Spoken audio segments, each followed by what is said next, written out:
I watched my wife walk away for breathing room, only to discover that independence without my support came with consequences she never expected. People forget that breathing room comes with a price tag they can't afford. It was a Wednesday evening, and I was finishing my dinner when she dropped the bomb. No warning, no build-up, just straight to the point. She wanted space. Not just any space, but breathing room to figure herself out. She'd been feeling suffocated in our marriage. Apparently, the irony wasn't lost on me, considering she'd been breathing just fine in our 4-bedroom house with the heated pool and the luxury car I'd bought her last year. I set down my fork and looked at her across the table. She had this rehearsed look on her face, like she'd practiced this conversation in the mirror. I could tell she expected me to panic, to beg, to ask what I'd done wrong. Instead, I just nodded. "Okay," I said. "How much space do you need?" She blinked, clearly thrown off by my calm response. I was thinking maybe we could try a temporary separation, just for a few months. I already found a small apartment downtown. Already found an apartment, so this wasn't a spur-of-the-moment decision. This was planned, calculated. She'd been plotting her exit strategy while I was working to maintain the lifestyle she'd grown accustomed to. "Interesting," I said, leaning back in my chair. "So, you want to be independent?" "It's not about independence," she said quickly.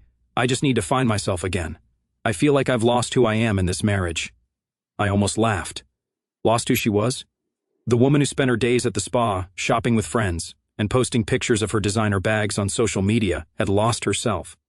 But I kept my expression neutral. "Well, if you need space to breathe, then you need complete independence," I said. "I wouldn't want to suffocate you with my support." She looked confused. "What do you mean?" I stood up and walked to the kitchen drawer where we kept important documents. I pulled out her credit cards, the ones linked to my accounts, and placed them on the table. "If you're going to be independent, you need to be truly independent," I said. "These cards are connected to my accounts. I wouldn't want you to feel suffocated by my financial support while you're finding yourself." Her eyes widened. "You can't be serious." "Dead serious," I replied. "You want breathing room? You got it.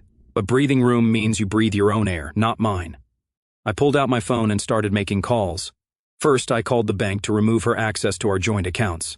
Then, I called the insurance company to take her off my policy. She sat there stunned as I systematically cut every financial tie between us. "What are you doing?" she asked, her voice rising. "Giving you exactly what you asked for," I said, still on the phone with the car insurance company. "Yes, I need to remove a driver from my policy. Effective immediately." When I hung up, she was standing, her hands trembling slightly. "This isn't what I meant." "Really?" I asked. Because when someone asks for space to find themselves, I assume they want to do it on their own terms, with their own resources, using their own money. She opened her mouth to argue, but I continued. "The apartment lease is in your name, right? The utilities will be in your name too. That's perfect. Complete independence." I walked over to the wine fridge and pulled out a bottle of expensive red we'd been saving for a special occasion. I poured myself a glass and took a sip. "You know what?" I said. "This is a special occasion. My wife is finally going to learn what it means to be truly independent." She was quiet for a long moment, clearly processing the reality of what I'd just done. I could see the wheels turning in her head, calculating expenses, realizing what her monthly costs would be without my financial backing. "I thought you'd fight for us," she said weakly. "Fight for what?" I asked. "You've made it clear you don't want to be here. I'm not going to beg someone to stay who's already mentally checked out." "That's not what men do." I finished my wine and placed the glass in the sink. "Your breathing room starts now. I hope you find whatever it is you're looking for." The next morning, I helped her load her things into her car. Not because I felt sorry for her, but because I wanted to make sure she actually left. She kept looking at me like she expected me to break down and ask her to stay. Instead, I handed her the last box and said, "Don't forget to change your address with the post office. You'll be getting your own bills now." As she drove away, I felt something I hadn't felt in months: relief. She wanted space to breathe, and now she had all the space in the world. The question was, could she afford the air that came with it? I walked back into the house, which suddenly felt bigger and quieter, but it wasn't empty. It was peaceful. For the first time in months, I could breathe too. The first week after she moved out was enlightening. Not for me, but apparently for her. She'd been sending me photos of her new apartment, clearly expecting me to be jealous or maybe feel guilty about her downgrade, a studio apartment with a Murphy bed and a kitchenette barely bigger than our walk-in closet. I responded to each photo with a simple nice or looks cozy. What she didn't know was that I was busy making some changes of my own. I canceled the premium cable package she used to watch her reality shows. Canceled the grocery delivery service that brought her organic everything. Canceled the monthly flower delivery that kept our house looking like a magazine spread. The house phone she never used but insisted we keep? Gone. I kept the necessities, of course, but all the luxury services that made her life comfortable, those were breathing room expenses she could handle on her own now. By the second week, the calls started. "Hey, I'm having trouble with my health insurance," she said when I answered. "They're saying I'm not covered anymore." "That's because you're not," I replied, not looking up from my laptop. "You wanted independence, remember? Independent people have their own insurance. But I don't have a job yet. I can't afford—" "Then you better find one," I said. "Or maybe ask your parents for help. Isn't that what independent people do when they need support?" There was a long pause. "You're being cruel." "I'm being consistent," I corrected. "You said you felt suffocated by this marriage. I removed the suffocation. You're welcome." She hung up, but not before I heard her voice crack slightly. I felt nothing. Well, that's not entirely true. I felt satisfied. She'd made her choice, and now she was living with the consequences. The third week brought more calls. The expensive gym membership she'd had for 3 years? Canceled. The monthly spa treatments? Canceled. The subscription boxes that delivered everything from makeup to gourmet coffee? All canceled. "You can't just cancel everything," she said during one of our brief conversations. "Watch me," I replied. "These were services for my wife. You're not my wife anymore. You're a woman who needed space to find herself. Well, congratulations, you found yourself broke." She tried a different approach. "What about the things I left behind? My jewelry, my clothes? They're in boxes in the garage," I said. "You can pick them up anytime, just call first. I might have company." I didn't actually have company, but I enjoyed the way her voice tightened when I said it. She was beginning to realize that her little experiment in independence wasn't going as planned. The fourth week was when reality really hit her. She'd been job hunting, but after years of being out of the workforce, she was discovering that her options were limited. Retail jobs, waitressing, basic office work. Nothing that would support the lifestyle she'd grown accustomed to. "I got a job," she told me during one of our calls. She sounded like she was trying to convince herself as much as me. "Congratulations," I said. "Where?" "A boutique downtown. It's part-time, but it's something." I did the math in my head. Part-time retail in a boutique. Maybe 15 hours a week at minimum wage. That wouldn't even cover her rent, let alone food, utilities, and the car payment she'd suddenly become responsible for. "That's great," I said. "Financial independence must feel amazing." "It's just temporary," she said quickly. "Until I figure out what I really want to do." "Of course it is," I agreed. "Take all the time you need. You've got plenty of breathing room now." Meanwhile, I was thriving. Without her constant expenses, I had more money than I knew what to do with. I treated myself to a new watch, upgraded my golf membership, and started eating at restaurants I'd avoided because she didn't like them.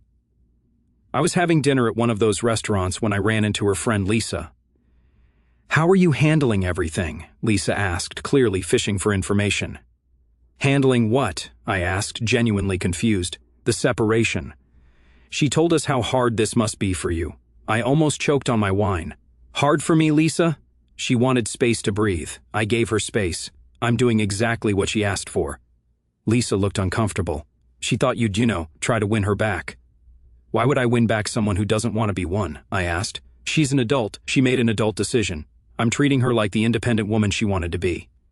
Lisa shifted in her seat. "But she's struggling. The apartment is expensive, and the job barely pays anything." "Then she should have thought about that before she decided she needed breathing room," I said. "Adults consider consequences before they make major life decisions. At least smart adults do." Lisa left shortly after that, but not before giving me a look that suggested I was somehow the villain in this story. I found that amusing. I wasn't the one who decided our marriage was suffocating. I wasn't the one who'd secretly planned an exit strategy. I was just the one who'd taken her at her word and given her exactly what she'd asked for. By the end of the month, she was calling more frequently, not to chat, but to ask for temporary help with various expenses. The car needed repairs. The apartment's heating bill was higher than expected. She needed money for work clothes. Each time my answer was the same. "That sounds like something an independent person would handle on their own." She was learning what I'd known all along. Freedom isn't free. Independence comes with a price tag, and breathing room. Well, that can get expensive when you're the one paying for the air. Month 2 of her independence experiment was when things got really interesting. She'd been calling me almost daily now, each conversation a masterclass in desperation disguised as casual conversation. "I was thinking," she said during one of these calls, "maybe we could work out some kind of temporary arrangement, just until I get back on my feet." "What kind of arrangement?" I asked, already knowing where this was going. "Well, you know how we used to split expenses? Maybe we could do something similar just for a few months." I laughed, actually laughed. "Split expenses? We never split expenses. I paid for everything while you spent money on whatever caught your fancy. That's not splitting, that's me funding your lifestyle." "That's not fair," she said, her voice getting that whiny tone I'd grown so tired of. "You're right," I agreed. "It wasn't fair to me. But that's in the past now. You wanted independence, remember? Independent people don't ask their ex-husbands for allowances." "Ex-husband?" she repeated, like the words stung. "Well, we're separated," I said. "You moved out. You wanted space. What did you think this was, summer camp?" She was quiet for a moment. "I thought you cared about me." "I did care about you," I said. Past tense. I cared about the woman I married, but that woman apparently felt suffocated by my care, so I stopped suffocating her. Problem solved. The calls kept coming, but they were getting more desperate. She'd started using emotional manipulation tactics that might have worked on the old me. "I barely ate yesterday," she told me during one call. "I had to choose between groceries and the electric bill." "Tough choices," I said. "Welcome to adulthood." "Don't you care that I'm struggling?" "Should I?" I asked. "You made it very clear that you could handle things on your own. I'm just respecting your capabilities." She tried a different approach. "What if I came home just for a few days to think things through?" "Home," I repeated. "This isn't your home anymore. You have an apartment downtown. That's your home, the one you picked out specifically because you needed space to breathe." "I made a mistake," she said quietly. "Yes, you did," I agreed. "But mistakes have consequences, and the consequence of your mistake is that you get to be exactly as independent as you wanted to be." I'd been keeping track of her finances, not because I cared, but because I was curious how long her little experiment would last. The boutique job was giving her maybe $300 a week. Her rent alone was $1,200 a month. Add utilities, food, car payment, insurance, and basic living expenses. And she was running a deficit of at least $1,000 monthly. She'd been burning through whatever savings she had, probably assuming I'd crack and help her out. But I wasn't the same man who'd let her walk all over him for years. That man had died the day she asked for breathing room. "I'm thinking about moving back in with my parents," she told me during week 6. "That's a great idea," I said. "Nothing says I found myself like moving back into your childhood bedroom. You don't have to be so mean about it." "I'm not being mean," I said. "I'm being honest. You wanted to find yourself, and apparently yourself is someone who can't afford to live independently. At least now you know." Her friends had started reaching out to me too. Lisa called twice. Another friend named Jessica left voicemails. They all had the same basic message. I was being too harsh. She was suffering. Couldn't I show some compassion? I met Lisa for coffee just to address this nonsense once and for all. "She's not eating properly," Lisa said. "She's lost weight. She looks terrible." "That's what happens when you make impulsive decisions without thinking them through," I said. "Actions have consequences. I didn't create this situation. She did." "But you could help her," Lisa insisted. "You have the means." "I could help a lot of people," I said. "There are homeless shelters full of people who need help. Why is she special? Because she used to be married to me?" She ended that. She wanted independence. I gave her independence. Lisa looked frustrated. "She loves you." "No, she doesn't," I said. "She loves what I provided for her, the house, the car, the lifestyle. She never loved me. If she had, she wouldn't have thrown it all away because she felt suffocated by a good life. Maybe she just needs to hear that you still care. But I don't," I said simply. "I cared about my wife. She's not my wife anymore. She's a woman who made a choice, and now she's living with it. That's how the real world works." Lisa left that coffee meeting looking like she'd seen a ghost. Maybe she had. Maybe she'd seen the ghost of the man who used to beg for scraps of affection and attention. That man was gone. By the end of month 2, she was calling me, crying. Actual tears this time, not the manipulative kind. "I can't do this anymore," she sobbed. "I was wrong. I was so wrong." "Wrong about what?" I asked. "About everything. About us. About needing space." "I don't need space. I need you." "No," I said calmly. "You need my money. You need my support. You need my house and my car and my credit cards. You don't need me. You've made that very clear." "That's not true," she cried. "Then prove it," I said. "Make it work without me. Show me that you can be the independent woman you wanted to be. Show me that you can breathe, on your own." She was quiet, except for her crying. "I'll tell you what," I said. You wanted space to find yourself. Take all the time you need. When you figure out who you are without my support, give me a call. Maybe by then you'll have learned the difference between wanting someone and needing their money. I hung up and turned off my phone. She could suffocate in her breathing room for a while. After all, she'd asked for it. Month 3 brought the reality check I'd been waiting for. She'd moved back in with her parents, which was exactly what I predicted would happen. The boutique job had cut her hours because business was slow, and her dreams of independence had crashed into the brick wall of basic mathematics. Her mother called me. That was a surprise. She's miserable, her mother said without preamble. Hello to you too, I replied. I'm doing well, thanks for asking. Don't be smart with me, she snapped. You know why I'm calling. Actually, I don't, I said. Your daughter wanted space to find herself. I gave her space. She found herself broke and living in her childhood bedroom. Mission accomplished. She made a mistake, her mother said. People make mistakes. Yes, they do, I agreed. And when adults make mistakes, they live with the consequences. That's how people learn not to make the same mistakes twice. She's learned her lesson, her mother insisted. Has she? I asked. Because from where I'm sitting, it looks like she's learned that when things get tough, someone else will fix it for her. First me, now you. That's not learning a lesson, that's confirming bad behavior. Her mother was quiet for a moment. She thinks you hate her. I don't hate her, I said. Hate requires passion, and I have no passion left for your daughter. She's like a stranger to me now. A stranger who used to live in my house. You're being cruel. I'm being honest, I corrected. Cruelty would be giving her false hope. Honesty is telling her that she chose this path, and this is where it leads. The conversation ended with her mother hanging up on me. I wasn't surprised. The whole family had always enabled her behavior, always bailed her out when things got difficult. They'd created the monster, and now they were upset that the monster had bitten them too. A week later, I heard through mutual friends that she'd been trying to get back into the workforce full-time. Apparently, living with her parents had given her some perspective on just how expensive independence really was. She applied at 3 different companies, Jessica told me when she cornered me at the grocery store. Office jobs. She's trying to build a career. Good for her, I said, genuinely meaning it. It's never too late to become a productive member of society. You could help her get a good position, Jessica suggested. You have connections. I almost dropped my groceries. Help her? Why would I help someone who abandoned me when things got comfortable? That would be like giving a reference to an employee who quit without notice.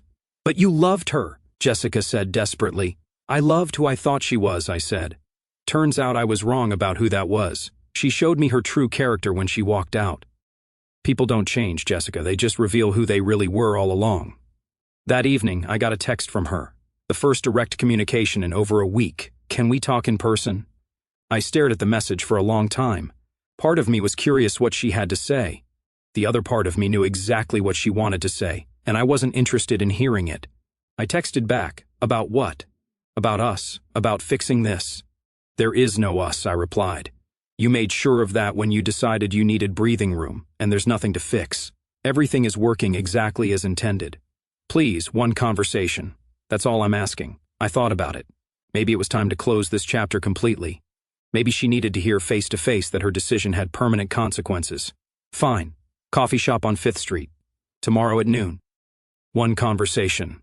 The next day, I arrived at the coffee shop early and picked a table near the back. I wanted privacy for what was about to happen. She walked in 10 minutes late, looking like a completely different person from the woman who had left me 3 months ago. She'd lost weight, but not in a good way. She looked tired, worn down. Her clothes were nice, but not new, probably things she'd bought months ago when money wasn't an issue. Her hair was different, too. Shorter and styled in a way that screamed budget salon. Thank you for meeting me, she said as she sat down. One conversation, I reminded her. Make it count. She ordered a regular coffee, not the expensive specialty drinks she used to prefer. Another sign of her new financial reality. I want to come home, she said once the waitress left. You are home, I said. With your parents, in your childhood bedroom. Exactly where someone who can't afford to live independently belongs. She winced. That's not what I mean. And you know it. Actually, I don't know what you mean, I said. Be specific. What exactly are you asking for? I want to come back to our house. To our marriage. I want to fix this. Our house? I repeated. Our marriage? Interesting how everything becomes ours again when you can't afford the alternative. I made a mistake, she said. I was confused. I didn't know what I wanted. And now you do, I asked. Yes, she said quickly. I want you. I want us. I leaned back in my chair and studied her face. What do you want about me specifically? She looked confused. What do you mean? What is it about me that you want? What qualities do I have that attract you? She stammered for a moment. You're a good man, you're stable, you take care of things. Ah, I said. So, you want my stability, you want me to take care of things. You want the security I provide. That's not, she started, then stopped. That's not what? I prompted. That's not the only reason, she finished weakly. But it's the main reason, I said.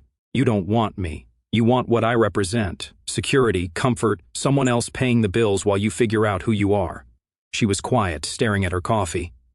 Here's what I think happened, I continued. You got bored. You took everything I provided for granted.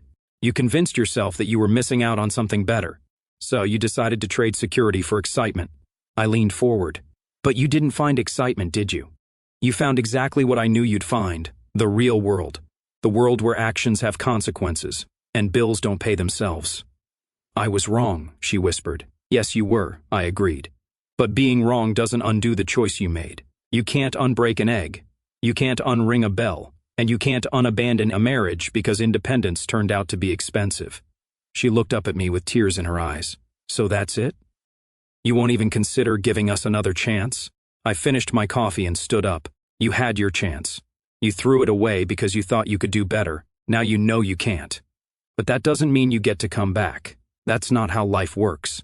I put money on the table for both our coffees. Enjoy your breathing room. You've got plenty of it now. As I walked away, I heard her crying behind me, but I didn't turn around.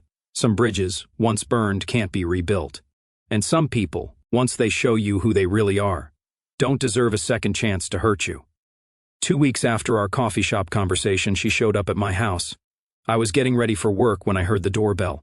Through the window, I could see her standing on the porch looking nervous. I opened the door but didn't invite her in. We need to talk, she said. We talked, I replied. 2 weeks ago, you said your piece. My conversation is over. Please, she said, and I could hear the desperation in her voice just 5 minutes against my better judgment. I stepped aside and let her in. She walked into the living room and stood there awkwardly, like a stranger in a place she used to call home. The house looks different, she said. I'd redecorated, removed the throw pillows she loved, changed the artwork, bought new furniture. It was my space now, not ours. Houses change when the person who lived in them moves out, I said. What do you want? She took a deep breath. I want to come home. Really come home. Not just temporarily, forever. And what makes you think I want you here, I asked. Because I know you, she said. I know you still love me. I laughed. Do you? Do you really know me? Because the man you knew would have begged you to stay. The man you knew would have fought for you. The man you knew would have taken you back the first time you asked. She nodded eagerly. Exactly. That's who you are. Wrong, I said. That's who I was. That man died the day you walked out. He was weak. He was desperate. He would have accepted any treatment just to keep you around. I walked to the window and looked out at the driveway. That man is gone. I killed him, and I'm much better off without him. You don't mean that, she said. I absolutely mean that, I replied. That man would have taken you back by now. He would have paid your bills, solved your problems, and pretended everything was fine.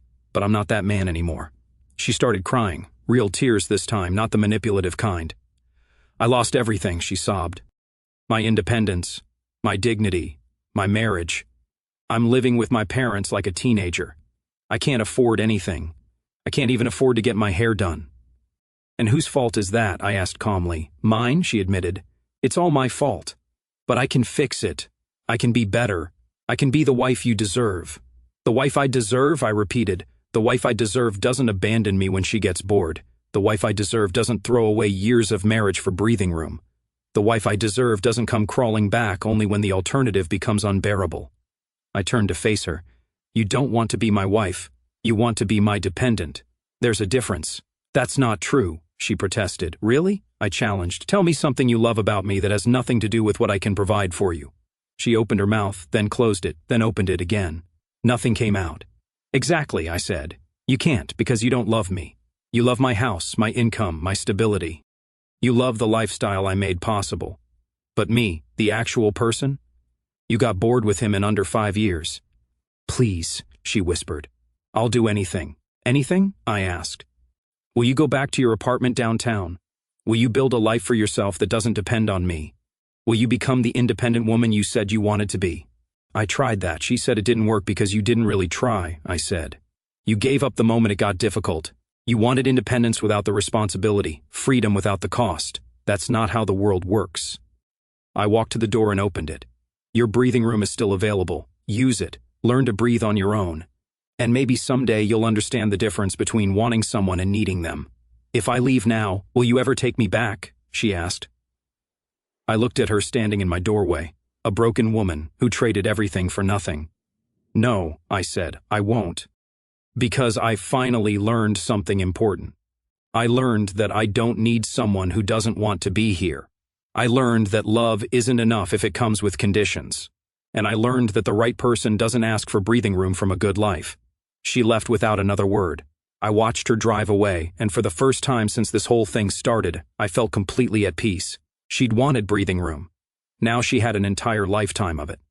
6 months later, I finalized the divorce papers. She didn't contest anything because she couldn't afford a lawyer. The house, the assets, everything stayed with me. She got exactly what she'd asked for, complete independence from our marriage. I heard through mutual friends that she'd moved to a different state, back to her college town, where the cost of living was cheaper. She was working at a chain restaurant, living in a one-bedroom apartment with a roommate. The breathing room she'd wanted had become a life of barely making ends meet. Meanwhile, I was thriving. I'd gotten a promotion at work, partly because I could focus completely on my career without distractions. I'd started dating again. Nothing serious, just enjoying the company of women who appreciated what I brought to the table. The house felt like home again. I'd renovated the master bedroom, turned her old closet into a home office, and installed a hot tub on the deck. Every change erased another memory of her presence.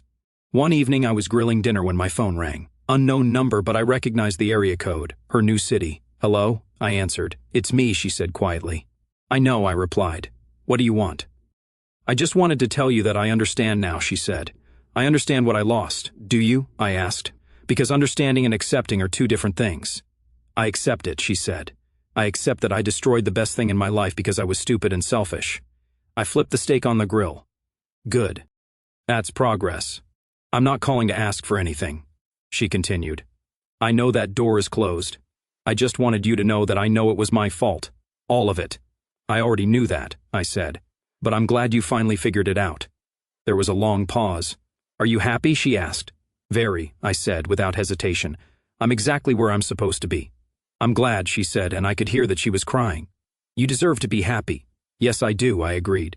And I deserve someone who doesn't need breathing room from happiness. I hope you find her, she whispered. I already have, I said. I found peace. I found self-respect. I found out what I'm worth. Turns out I'm worth more than someone who abandoned ship at the first sign of boredom. After we hung up, I sat on my deck with a glass of wine, watching the sunset. She'd called looking for closure, but I'd had closure for months. The moment she walked out, I'd closed that chapter of my life. The irony wasn't lost on me. She'd wanted space to find herself, and in the end, I was the one who'd found himself. I discovered that I didn't need someone who didn't want to be there. I'd learned that self-respect isn't negotiable. I'd figured out that the right person doesn't need breathing room from a good life. She'd wanted to breathe, and now she could breathe all she wanted, alone in her one-bedroom apartment, working double shifts to pay rent, living paycheck to paycheck. That was the cost of the air she'd demanded. I raised my glass to the sunset, to breathing room. I said aloud, may everyone who asks for it get exactly what they deserve. The house was quiet, but it wasn't empty. It was peaceful. It was mine. And unlike her cramped apartment, it had plenty of space to breathe. The difference was, I never needed space from a good thing. I just needed space from someone who couldn't appreciate what she had until it was gone. She'd gotten her breathing room. I'd gotten my life back. In the end, we both got exactly what we'd asked for.